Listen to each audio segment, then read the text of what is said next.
tous et bienvenue au Forum Radio J, dont vous êtes l'invité. Emmanuelle Vargon, bonjour. Bonjour Frédéric Aziz. Alors Emmanuel Macron parle d'une nouvelle ère post-crise sanitaire. À quoi va-t-elle ressembler, Emmanuelle Vargon? Comment reconstruire l'économie? Sur quelle base? Comment nous réinventer? Et quelles seront les priorités en matière sociale et environnementale? Ce sont quelques-uns des sujets que nous allons aborder avec vous tout au long de cette émission, Madame la Ministre. Mais pour commencer, ce qui fait encore l'actualité de ce week-end, c'est-à-dire cette mobilisation planétaire contre le racisme. Qu'est-ce qu'elle vous inspire, Emmanuelle Vargon? Moi, cette mobilisation, en particulier aux États-Unis, elle m'inspire beaucoup de respect. Parce qu'en fait, elle est dans la droite ligne du mouvement de Martin Luther King, des droits civiques, de la lutte contre la ségrégation. Elle demande de la justice. Elle demande une lutte contre toutes les discriminations. Et bien sûr, on peut être que d'accord avec un mouvement de ce type. Et c'est un mouvement pacifiste. Et c'est aussi très important. Alors, il y a ce qui se passe aux États-Unis. Vous dites mouvement pacifiste. Puis il y a ce qui se passe en France. Il y a cette mobilisation planétaire, et notamment avec ses implications en France. Donc, une mobilisation dans notre pays contre les violences policières et en faveur d'Adama Traoré, mort après un contrôle de police il y a 4 ans. C'était donc en 2016. Peut-on faire, faites-vous, Emmanuelle Vargon, un parallèle entre l'affaire Traoré et l'assassinat raciste de George Floyd aux États-Unis, donc entre la situation en France et la situation aux États-Unis? Il faut séparer l'affaire et la situation. L'affaire Traoré, elle est devant la justice depuis 2016, avec des juges d'instruction, des expertises, des contre-expertises. Bien sûr, c'est un décès après une interpellation, c'est un drame, et ce drame rappelle d'autres drames. Et il faut aller au bout de la justice sur ce cas particulier. Au bout, c'est-à-dire aller jusqu'au procès. Vous souhaitez qu'il y ait un procès, par exemple? C'est pas à moi de me prononcer. Il y a des juges d'instruction qui analysent des expertises et des contre-expertises. Je souhaite que la justice soit faite et que surtout toutes les parties puissent se reconnaître dans la justice une fois qu'elle sera faite. Et quand vous dites ça, vous le dites en votre nom ou vous le dites au nom du gouvernement? Je crois qu'au nom du gouvernement, nous souhaitons que la justice soit faite dans cette affaire comme dans toutes les affaires d'ailleurs qui sont soumises à la justice. Après, aux États-Unis, nous avons affaire à un système qui n'est pas encore débarrassé du racisme, notamment du racisme envers les Noirs, de la ségrégation américaine. En France, on ne peut pas dire que nos institutions, que notre système est raciste. Nous avons des cas dans lesquels des policiers se comportent de façon raciste. Lorsque ces cas sont identifiés, ils sont sanctionnés, ils doivent l'être. Vous avez entendu comme moi le ministre de l'Intérieur, Christophe Castaner, qui l'a rappelé récemment cette semaine. Chaque acte, chaque excès, chaque prise de parole doit être sanctionné. C'est même la raison pour laquelle il a saisi sans attendre le procureur de la République sur cette histoire de boucle WhatsApp dans laquelle des policiers, maintenant l'affaire va être traitée par la justice, mais des policiers s'exprimeraient de façon raciste. Ça, c'est inadmissible. Alors, justement, vous dites ça, c'est inadmissible, on peut pas faire et vous dites aussi, on peut pas faire de parallèle entre ce qui se passe en France et ce qui se passe aux États-Unis. Alors, aujourd'hui, il y a une interview qui est assez forte, assez offensive de Christiane Taubira, ex-garde des Sceaux, donc de François Hollande, donc pendant le quinquennat où a eu lieu d'ailleurs cette entre guillemets affaire Traoré. Donc Christiane Taubira qui dit, je la cite, quand Adama Traoré ou George Floyd meurent, c'est pareil, dit-elle, ce sont des hommes noirs qui meurent de leur rencontre avec des policiers. Il y a bien sûr, comme partout, des gens qui ont des comportements ou des propos racistes. C'est vrai malheureusement dans la police, c'est vrai ailleurs. Donc on ne peut pas faire un amalgame entre des cas particuliers, des situations personnelles qu'il faut réprimer avec intransigeance et un système, des institutions qui seraient racistes ou violentes de façon gratuite. Et quand Christiane Taubira fait ce genre de déclaration, elle dit aussi, ce gouvernement mène une politique antisociale, c'est la violence de ceux qui ont la certitude d'avoir raison, c'est la violence tranquille, une violence hautaine. Ça aussi, qu'est-ce que vous en pensez? Là aussi, pour moi, c'est une affirmation gratuite, générale, face à un gouvernement dont je fais partie, dont je suis fière de faire partie, et qui fait du social. Ce gouvernement, c'est celui qui a augmenté très, très fortement la prime d'activité. La prime d'activité, c'est un complément de revenu pour les ménages modestes qui travaillent. Je le connais d'autant mieux que j'ai contribué à le créer sous sa forme précédente, le RSA activité, avec Martin Hirsch. C'est ce gouvernement qui a dédoublé les classes. C'est ce gouvernement qui a fait le reste à charge zéro fédéraux pour l'optique et pour le dentaire. C'est ce gouvernement qui a proposé des petits déjeuners gratuits là où on en avait besoin. Donc je trouve que c'est juste une affirmation un peu péremptoire. Mais alors, par rapport à ces accusations sur la police, sur le racisme, on sent qu'il y a derrière un peu ce que disent Omar Sy et Camélia Jordana, donc cette allusion à un racisme d'État peut-être, c'est mettre de l'huile sur le feu de la part de Christiane Taubira. C'est dangereux. En fait, il faut faire très attention aux mots. Et d'ailleurs, quand on lit l'interview de Madame Taubira, elle dit aussi dans son interview que la France n'est ni parfaite ni abominable. Mais en tout cas, appeler à lutter contre un racisme d'État, appeler à prendre les armes, appeler une insurrection violente, ce serait totalement irresponsable. Et d'ailleurs, je constate que les manifestations, elles, en France aussi, ont lieu dans le calme. Même si elles sont interdites au départ. Hein. Même si elles sont interdites, je rappelle qu'on est en période de circulation encore du virus, du Covid, que les rassemblements sont interdits, et pas pour des raisons politiques, pour des raisons sanitaires. Taubira, donc, dangereux, mettre d'huile sur le feu quand elle parle comme elle le fait ou pas ? Je trouve pas ça très responsable. Pas très responsable, oui. Je trouve pas ça très responsable. De brandir les grands mots de racisme d'État, de violence institutionnalisée. Enfin, elle ne dit pas racisme d'État, mais elle le sous-entend. En parlant d'un racisme institutionnel au sein de la police. Madame Taubira n'a jamais parlé de racisme d'État. Je pense qu'on peut se rejoindre lorsqu'elle dit qu'il y a des faits racistes en France, issus de la police, mais aussi dans d'autres situations. On pense au testing pour les CV anonymes ou pas. On pense à la difficulté de louer un appartement selon son origine ethnique ou simplement l'endroit où on habite. Donc il y a parfois, malheureusement, trop souvent, des faits de racisme en France. Il n'y a pas de racisme d'État. Et je ne suis pas d'accord avec Madame Taubira quand elle parle de violence institutionnelle. Qu'est-ce qu'elle cherche, d'après vous, en faisant ce genre de déclaration ? Ça, il faudrait lui demander. Alors, autre déclaration qui ont fait du bruit, c'est celle de Omar Sy, qui, dans l'Obs, réclame une police digne de la démocratie. Donc, c'était après les manifestations de mardi pour Adama Traoré. Et puis, Camélia Jordana, qui, je la cite, dit c'était chez Ruquier il y a 15 jours, qu'il y a des hommes et des femmes qui se font massacrer quotidiennement en France, tous les jours, pour nulle autre raison que leur couleur de peau, ajoutant « Il y a des milliers de personnes qui ne se sentent pas en sécurité face à un flic, et j'en fais partie. » Et puis la même Camélia Jordana qui, mardi soir, alors qu'elle était parmi les manifestants devant le tribunal de Paris, a repris les paroles d'un chant que scandaient les militants américains des Black Panther Party. Ces paroles sont celles-là. La révolution est là, c'est l'heure de prendre les armes. Qu'est-ce que vous en pensez ? Je crois qu'il ne faut pas surinterpréter les paroles d'une chanson, et je ne crois pas que Camélia Jordana appelle vraiment à la lutte armée. Moi, il me semble qu'il faut entendre le malaise qui est derrière ce type de prise de parole. Il y a des jeunes issus de la diversité en France qui trouvent que c'est plus difficile pour eux, et parfois ils ont raison. Si vous reprenez le rapport du défenseur des droits, Jacques Toubon, qui était sorti il y a à peu près 2 ans, il dit que à la fois les relations globales entre la population et la police se passent bien, qu'entre 80 et 90% des Français qui ont affaire à la police disent que ça s'est bien passé, mais qu'à la fois les contrôles de police sont plus fréquents, où la probabilité que ces contrôles aient lieu est plus fréquente, notamment chez les hommes jeunes issus de la diversité, ou en tout cas de la diversité visible.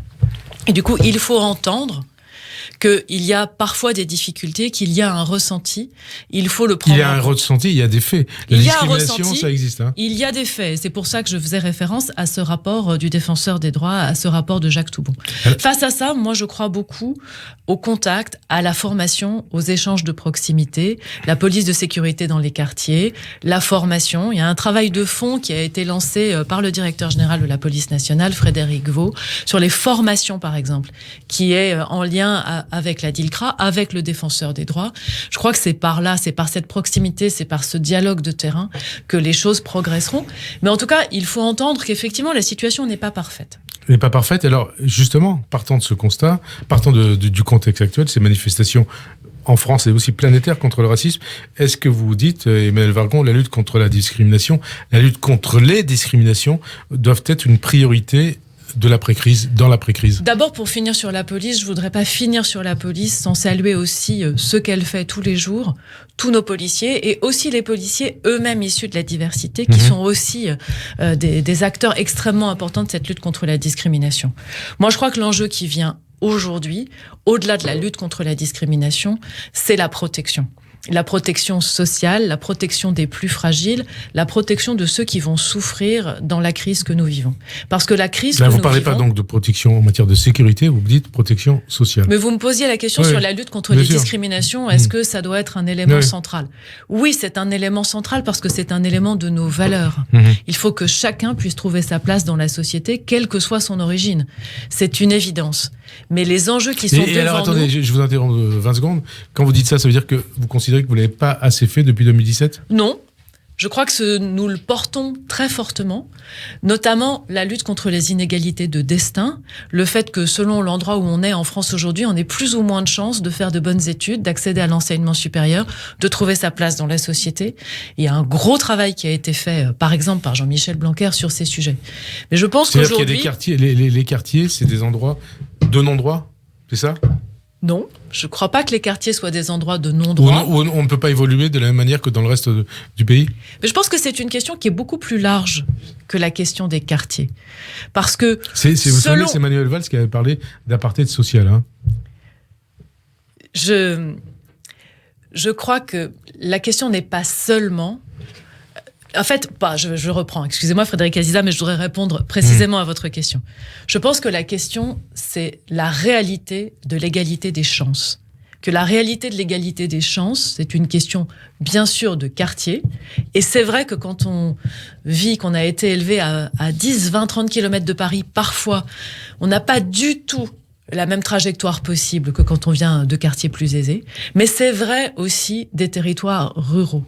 L'égalité des chances, la question est posée pour les gens qui vivent loin des grandes villes ou qui sont dans des milieux modestes pour lesquels les études supérieures, personne ne sait même que ça existe ou que c'est possible. Donc permettre à chacun de penser que c'est possible de choisir son propre destin et de le construire, ça c'est un élément très important du programme du président, du programme d'Emmanuel Macron. Est-ce que c'est ce que nous avons déployé depuis le début du quinquennat? L'une des mesures qui marche le mieux. Et ça, vous l'avez vu pendant le grand débat, justement. L'une des mesures qui marche le mieux, c'est le dédoublement des classes, parce que c'est là qu'on a une vraie égalité des chances. Et c'est aussi une question, bien sûr, vous avez raison, qui a été posée pendant le grand débat.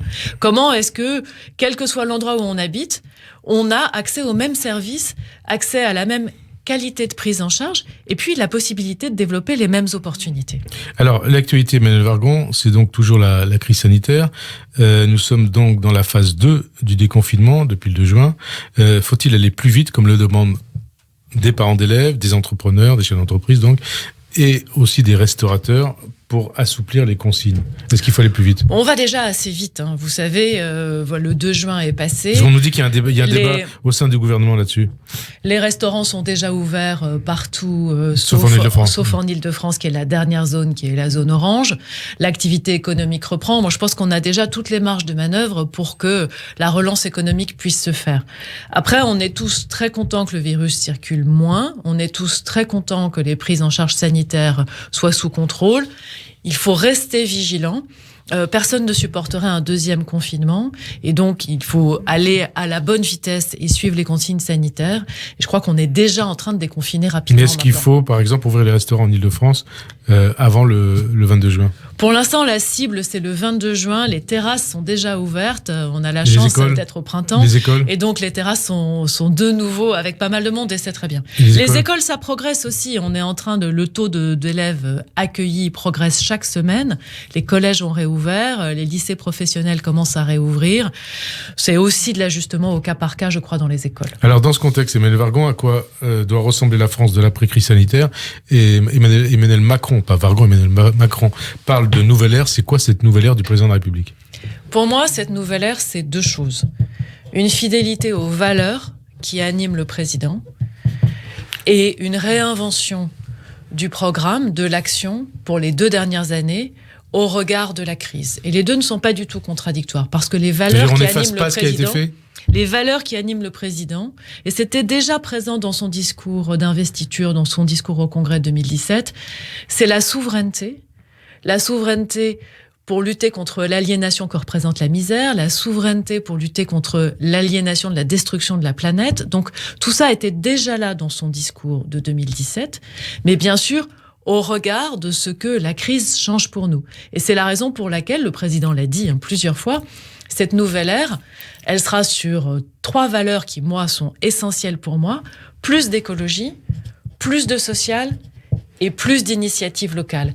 Et c'est aussi assez fidèle à ce qui a été dit dans le grand débat, parce que ça a été beaucoup porté dans le grand débat, notamment cette question d'initiative locale. Donc d'initiative locale, on va en reparler après, ça veut dire décentralisation, déconcentration quelque part. Mais on va parler d'écologie. Le monde d'après sera résolument écologique. C'est Emmanuel Macron qui a tweeté cela vendredi, en précisant « Nous avons une opportunité historique de reconstruire notre économie et notre société sur de nouvelles bases, de nous réinventer, d'investir dans un avenir décarboné. » Eh bien, puisque c'est votre domaine de compétence, Emmanuel Vargon, un monde écologique et surtout une France écologique et investir dans un monde décarboné, qu'est-ce que cela implique, qu'est-ce que cela signifie et à quoi ça va ressembler? Ça signifie que pour les gros investissements structurants, les investissements qui sont faits par l'État et par les entreprises, c'est l'occasion, puisqu'on va mettre de l'argent dans l'économie à travers le plan de relance, que cet argent soutienne la transformation écologique. Alors, des exemples concrets, pour moi, l'un des exemples les plus intéressants, c'est le bâtiment. Parce que le bâtiment, c'est la 2e cause d'émissions de gaz à effet de serre en France, environ 20%. Donc, c'est la 2e cause de réchauffement climatique. Donc, on fait quoi? Et c'est surtout les bâtiments anciens qui émettent des gaz à effet de serre, parce qu'à chaque fois qu'on chauffe, en fait, comme les bâtiments sont pas très bien isolés, et ben ça envoie du gaz à effet de serre dans la planète. Donc, ça veut dire de l'isolement à marche forcée? De l'isolation thermique, pas de l'isolement. Oui, excusez-moi, de l'isolation. Donc, ça veut dire beaucoup plus d'argent dans la rénovation thermique des bâtiments. En commençant par donner l'exemple côté État, puisque l'État possède des bâtiments. Je pense par exemple aux universités, pour lesquelles il faut que nous investissions. Mais avec quel budget, d'après vous? C'est la question qui nous est posée collectivement pour savoir comment est-ce qu'on met en place un plan de relance ambitieux. Nous avons déjà fait des annonces fortes sur l'automobile, vous le savez, des annonces sur l'aéronautique arrivent. Le bâtiment fera partie des grands sujets du plan de relance. Et dans ce cadre-là, il faut pouvoir aider l'État, mais aussi les collectivités locales, par exemple pour les écoles. On a rénové 1000 écoles déjà l'année dernière et on peut faire plus. Et puis faire plus de rénovation du logement des particuliers avec plus d'aides et des aides les mieux ciblées possibles. Alors justement, Martine Aubry, maire de Lille, socialiste, souhaiterait le lancement dès septembre, je la cite, par l'État d'un appel à projet de reconstruction écologique. Elle parle de 50 milliards d'euros par an pour, dit-elle, atteindre une société bas carbone avant 2050. Ça va dans le bon sens, qu'elle propose? Ça va évidemment dans le bon sens. Ce qui est rassurant, c'est qu'il y a maintenant un consensus sur le fait que l'investissement doit être écologique. Après, on n'a pas attendu ces propositions-là de Martine Aubry pour investir dans l'écologie. On a sorti la programmation pluriannuelle de l'énergie là, pendant cette période. C'est la feuille de route pour nos investissements dans les énergies renouvelables. On investit presque 10 milliards par an chaque année sur les énergies renouvelables. Sur le bâtiment, on investit déjà 3,5 milliards par an. Mais c'est vrai qu'on peut aller plus vite, plus fort, et aussi bénéficier des financements européens qui vont arriver, puisque le plan de relance européen, ce sont des moyens supplémentaires en investissement. Donc ça serait à peu près 40 milliards. Et en subvention. Et ces moyens supplémentaires, moi, je me réjouis qu'il y ait maintenant un consensus très très large pour dire qu'il faut les affecter à de la transformation écologique. Vous dites on consacre à peu près 13 milliards par an à ces projets. Quand Martine Aubry parle de 50 milliards, c'est plausible, c'est possible ou pas? De toute façon, après, c'est une question de savoir sur combien de temps. Le plan de relance lui-même sera probablement supérieur à 50 milliards. En tout cas, l'investissement global qu'on fait dans l'économie. Je ne crois pas qu'elle dise par an, Madame Aubry. C'est pas très clair d'ailleurs dans sa prise de parole.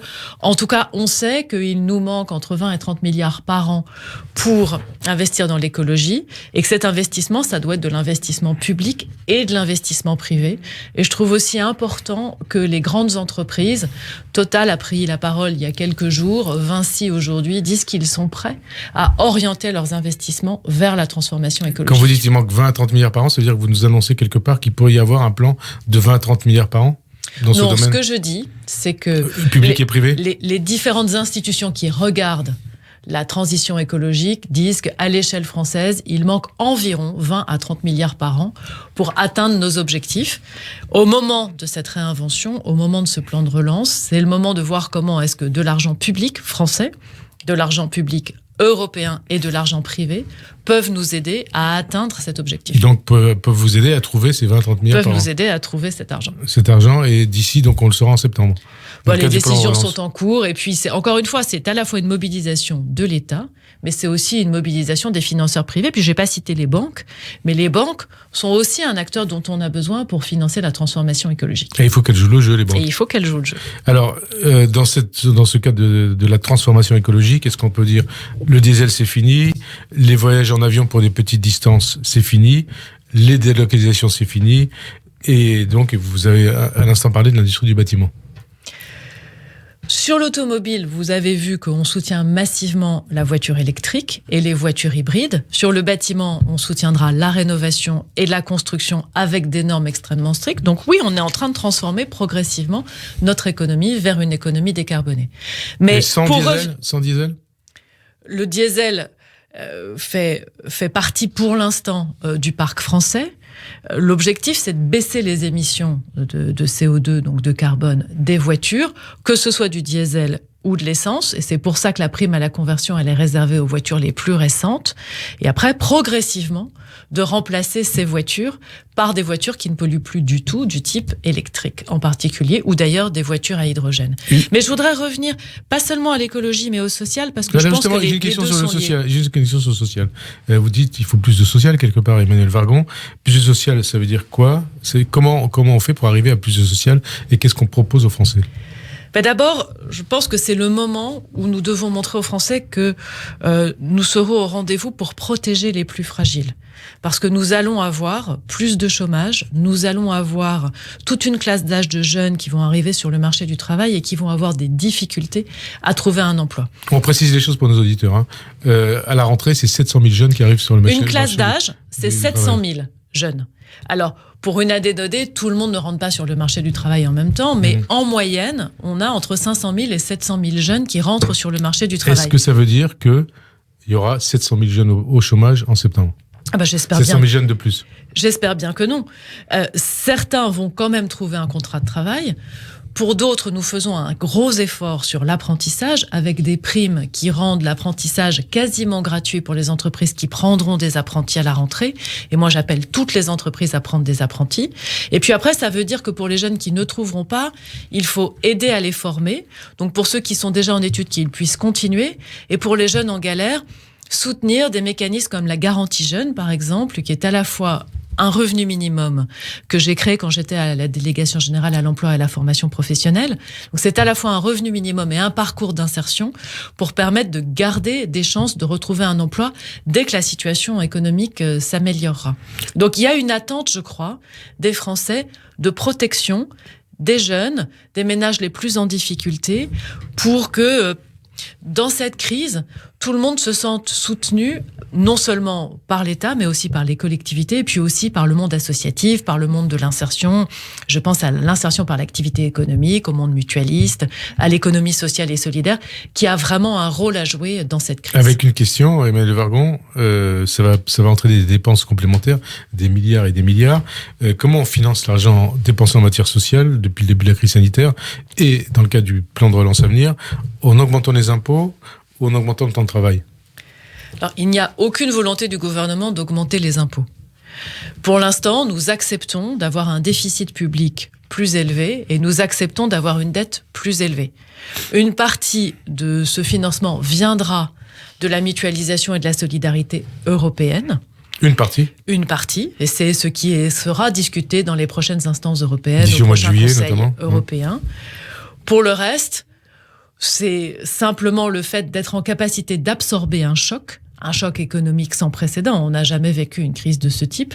Et puis, c'est le retour progressif à l'activité qui générera de nouveau des recettes et qui nous permettra de résorber nos déficits. Et ça pourrait être résorbé en combien de temps ?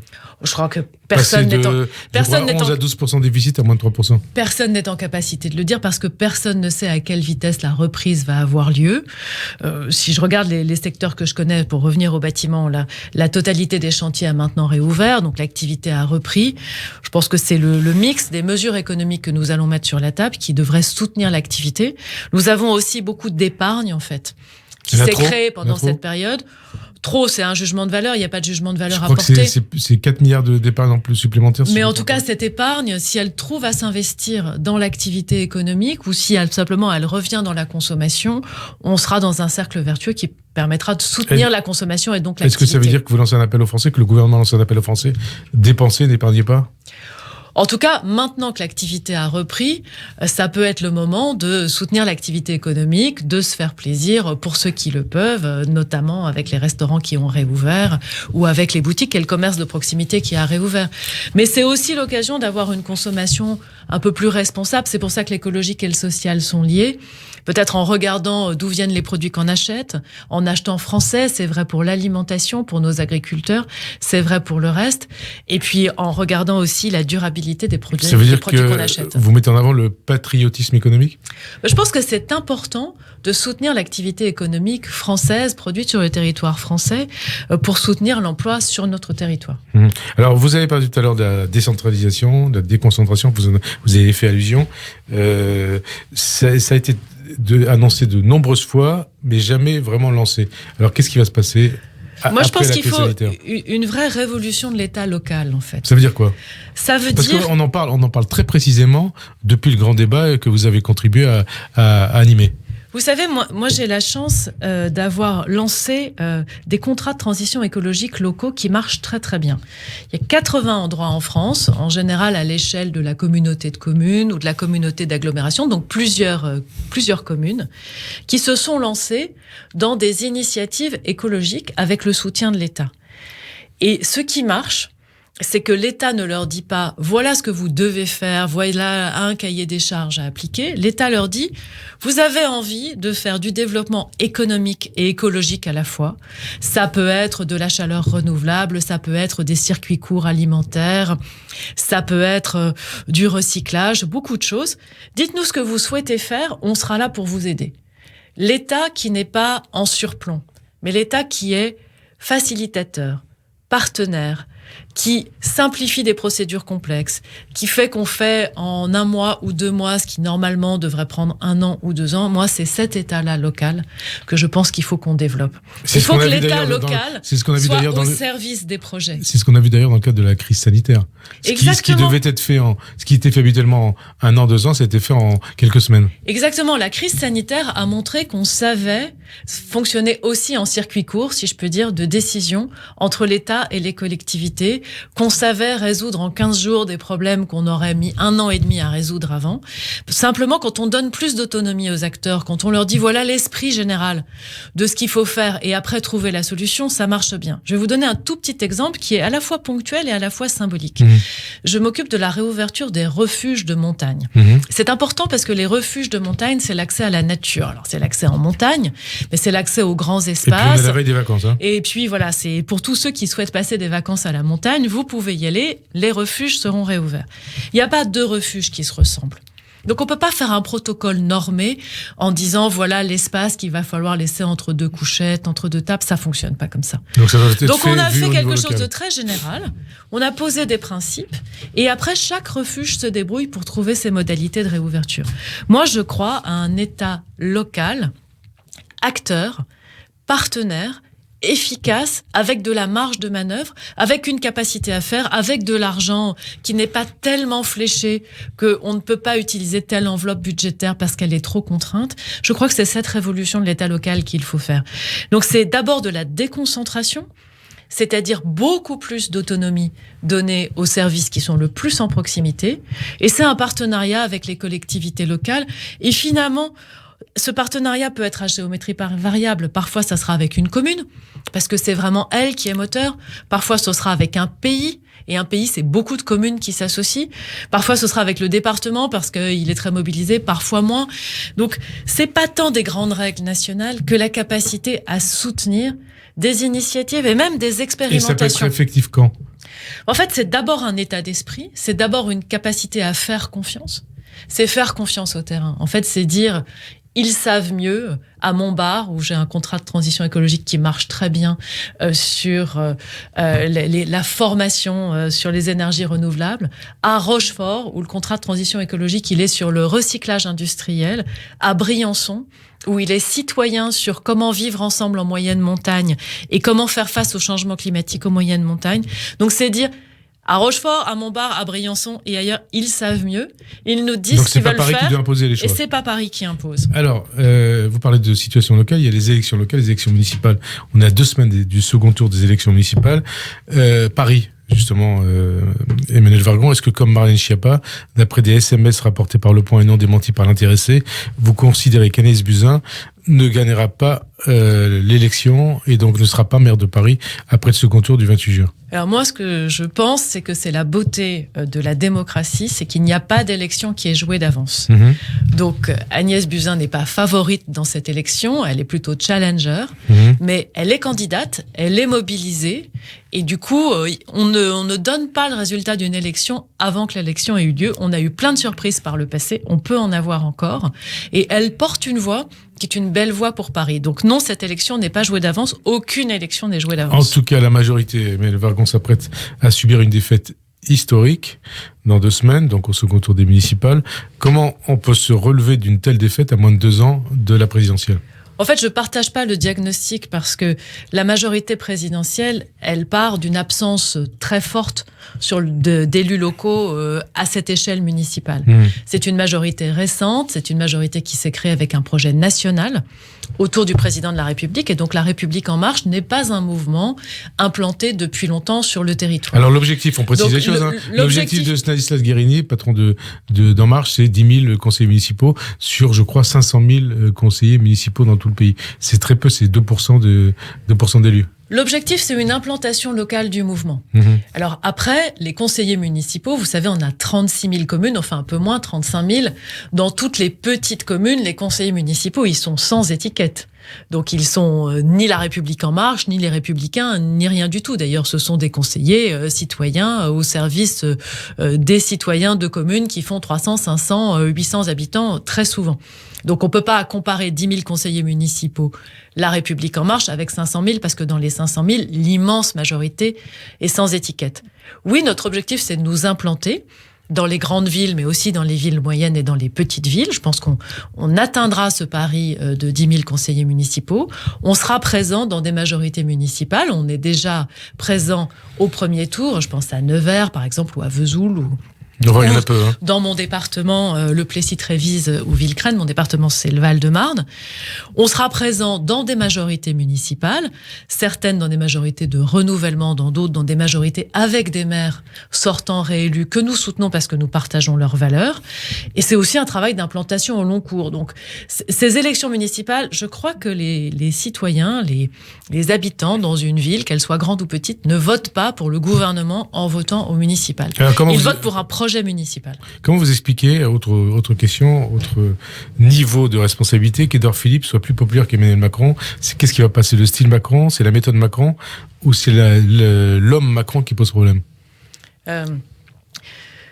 Dans la gestion de crise, le gestionnaire en première ligne, c'est bien évidemment le Premier ministre. C'est lui qui a piloté le pays pendant la crise. Et je pense que c'est une très bonne nouvelle pour nous, mais aussi pour la démocratie en général, que ce travail au plus près des Français soit reconnu. Après, le président porte une vision. Moi, je me reconnais pleinement dans cette vision, je vous l'ai dit. C'est la même surtout vision avec ce triptyque.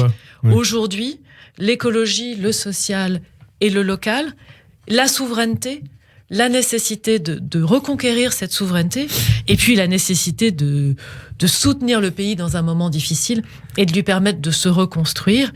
Cette ligne-là, elle a été affirmée par le président dans son discours du 13 avril. Elle sera réaffirmée prochainement. Moi, je crois que c'est celle dont nous avons besoin. Il faut attendre un discours du président avant le 14 juillet, c'est bien cela ? Le président de la République a dit en avril qu'il aurait l'occasion de s'exprimer lorsque la crise sanitaire s'estomperait progressivement. C'est le cas, et c'est vraiment grâce à un travail collectif gigantesque qui a été fourni. Il s'exprimera probablement après les élections municipales pour redonner les perspectives d'ici la fin du mandat. Après les élections municipales et avant le 14 juillet ? C'est la présidence de la République et le président qui fixe son propre calendrier. Alors, la perspective d'un remaniement quand on est ministre, Emmanuel Vargon, c'est stressant ou pas ? Je suis rentrée au gouvernement en octobre 2018. C'est la 4e fois en un peu moins de 2 ans qu'il y a une perspective de remaniement. Vous le confirmez, perspective de remaniement. Vous l'entendez, vous le sentez ? Qu'il y a une perspective qui est mise sur la table par de nombreux commentateurs. C'était déjà et de nombreux acteurs politiques. C'était déjà le cas en janvier 2019, au moment du gros de la crise des Gilets jaunes. C'était ensuite le cas à la sortie du grand débat. Donc voilà, ces options sont toujours là. Vous savez, un ministre, c'est un poste qui n'a pas de durée, sur lequel vous pouvez être révoqué à tout moment. C'est un CDD. C'est même pas un CDD, parce qu'un CDD a une durée prévisionnelle d'échéance. C'est un poste révocable. C'est normal. C'est le service de l'État. C'est le service de son pays. C'est stressant ou pas ? Est-ce que vous êtes angoissé aujourd'hui ? Et vos collègues le sont-ils aussi ? Je ne crois pas que la question soit les éventuels états d'âme des membres du gouvernement. Ce qui est stressant, en tout cas ce qui est devant nous, ce pourquoi nous devons être à la hauteur, c'est la situation du pays et la nécessité d'être à la hauteur de la situation du pays et de la réponse à la situation du pays. C'est ça qui fait que tous les matins, on se lève en se disant il faut aller plus vite sur l'écologie, sur mes sujets, aller plus vite sur la rénovation, aller plus vite sur les politiques de protection de l'eau, de l'environnement et des milieux naturels, où on est dans un collectif dans lequel on se dit il faut être capable de répondre à ce que vit le pays aujourd'hui. Après, sa situation personnelle, c'est quand même relativement secondaire. Vous avez envie de faire autre chose au sein du gouvernement ou pas, Emmanuel Vargon ? Moi, je me reconnais vraiment pleinement dans cette volonté écologique, sociale et locale. Je me suis engagée en politique il y a presque 2 ans parce que j'ai compris que c'est le politique qui changeait le monde, pas l'administratif. J'ai passé 20 ans dans l'administration. Et pendant ces 20 ans, j'ai pesté contre les politiques qui n'allaient pas assez loin, qui n'étaient pas assez clairvoyants, qui n'étaient pas assez rigoureux, qui ne disaient pas suffisamment les choses. Maintenant, je suis engagée aux politiques parce que je pense que c'est comme ça qu'on fait avancer le pays. Mon engagement est entier. Alors, dans la perspective du remaniement annoncé pour l'après-municipal, non seulement par les commentateurs, mais aussi par les acteurs politiques et par des proches du président, Gilles Legendre, donc le patron du groupe En Marche à l'Assemblée, a conseillé à Emmanuel Macron de virer Édouard Philippe pour le remplacer par Bruno Le Maire, je cite Gilles Legendre, malgré son faible charisme, ou Jean-Yves Le Drian, qui offrirait, selon Legendre, un intéressant contraste de génération avec Emmanuel Macron. Alors vous êtes plutôt Le Maire ou Le Drian ? Alors moi, je sais qu'une seule personne est responsable de la composition du gouvernement, c'est le président de la République. C'est à lui de décider s'il veut changer de gouvernement ou pas, à quel moment et avec qui. Avec le même Premier ministre ou pas ? Et donc, je ne ferai aucun commentaire, ni sur cette note attribuée à Gilles Legendre, non, il a confirmé. Voilà, ni sur d'autres. Mais est-ce que vous avez l'impression qu'Édouard Philippe tient bon sa place à Matignon, qu'il sera reconduit à Matignon après les municipales ? Moi, je n'ai pas d'impression sur ce sujet. Je travaille en très grande coopération avec Édouard Philippe, que je connais depuis longtemps, qui vraiment est un Premier ministre qui a conduit le pays pendant cette période de crise. Tout ceci se fait parce que nous sommes tous fidèles au projet du président de la République. Encore une fois, je crois à ce projet. Je pense que ce projet a toujours énormément de sens pour le pays aujourd'hui. C'est au président de la République maintenant de donner une impulsion, s'il le souhaite, quand il le souhaite. Et donc on attend son discours, comme vous l'avez dit, après les municipales. Au passage, Gilles Legendre, il annonce, il propose le retour de Manuel Valls, je crois, aux affaires étrangères. Vous y croyez ou pas ? Vous le souhaitez ou pas ? Moi, je ferai aucun pronostic à partir de cette note de Gilles Legendre. Ce que je peux dire en revanche, c'est que je pense que le projet du président de la République, lorsqu'il a composé son gouvernement en 2017, c'était un projet d'aller chercher des bonnes volontés et des personnes capables de porter son projet de transformation, que ces personnes viennent plutôt de la droite ou plutôt de la gauche, sous réserve que nous nous réunissions autour de ce projet. Cette ambition, à mon avis, elle est toujours valable. Et donc, le fait d'être en capacité d'aller trouver des personnalités qui transcendent le clivage politique gauche-droite, ça me paraît intéressant. Dernière question sur Gilles Legendre, parce que ça fait quand même beaucoup parler au sein de votre mouvement, au sein d'En Marche et au sein de la majorité. Est-ce qu'il a encore sa place à la tête du groupe Les Républicains En Marche à l'Assemblée, Gilles Legendre? Moi, je pense que c'est un peu tempête dans un verre d'eau et dans le microcosme politique, tout ça. Chacun a le droit de parler, de faire des propositions. Il est d'une certaine manière... à ce point le Premier ministre, quand on est président du groupe majoritaire, ça fait un peu bizarre. Moi, je suis côté gouvernement. C'est pas à moi, c'est aux députés de choisir qui doit être leur président de groupe et qui doit conduire la majorité. En tout cas, je pense que le pays n'attend pas des querelles politiciennes. Le pays attend une réponse à une crise qui va être une crise dure pour les plus fragiles que nous devons protéger, et une crise qui est l'opportunité de changer notre modèle de développement, d'aller vers plus de souveraineté, plus d'écologie, et de retrouver une fierté d'être français. Le reste, c'est anecdotique. Alors justement, vous dites que le pays n'attend pas de querelles politiciennes. Est-ce que l'Union nationale, c'est la réponse à la crise? Est-ce qu'un gouvernement d'union nationale, ou comme le dit Jean-Pierre Chevènement de Salut Public, peut être la réponse à la crise? Et puis au-delà d'ailleurs, barrer la route du pouvoir à Marine Le Pen en 2022, Union nationale. Pour moi, la clé, c'est le projet politique. Il ne s'agit pas de savoir si on veut faire une union entre des partis, il s'agit de savoir quel est le projet politique que le président propose au pays et qui se retrouve dans ce projet politique. La force d'Emmanuel Macron, ça a été d'être capable d'aller chercher des gens qui venaient de familles politiques différentes et qui se reconnaissaient dans un projet. Moi, ma famille politique, c'est la social-démocratie, c'est Michel Rocard, et je travaille dans un gouvernement dans lequel il y a des gens qui viennent d'autres familles politiques, et nous travaillons bien ensemble parce que nous avons une vision commune. Maintenant que le projet politique doit être à la fois fidèle aux valeurs initiales et refondé, c'est l'occasion de voir si d'autres personnalités sont intéressées par ce projet politique. Mais c'est une alliance de projets que nous devons faire si elle existe. Et donc, la limite étant, ceux qui ne se reconnaissent pas dans ce projet sont dans l'opposition. Et c'est sain d'avoir une opposition. Et c'est sain d'avoir une opposition républicaine.